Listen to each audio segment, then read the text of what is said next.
राज्याचे माजी उपमुख्यमंत्री अजित पवार यांच्या दुर्दैवी विमान अपघाताला आज 1 महिना पूर्ण झालाय।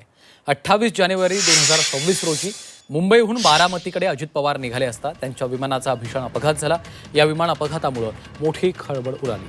बारामतीमध्ये लँडिंगच्या वेळी सकाळी 8:46 अजित पवारांचं विमान कोसळलं।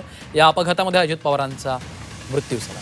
या अपघाताचा प्राथमिक तपास अहवाल आज येण्याची शक्यता आहे। AAIB कडनं हा अहवाल नागरी विमान वाहतूक महासंचालनालयाकडे सुपूर्द केला जाणार आहे। या अहवालातनं अपघातामागची खरी कारणं समोर येण्याची शक्यता आहे।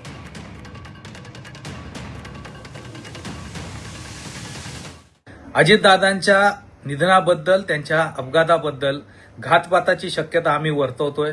याच्या संदर्भातली माहिती केंद्र सरकार का देत नाही हे संशयाचं धुकं आणखी गडद होत चाललंय। आमची अशी मागणी आहे की 1 महिना झाला असल्याने अजितदादांच्या संदर्भातला हा रिपोर्ट तातडीने रिलीज करावा।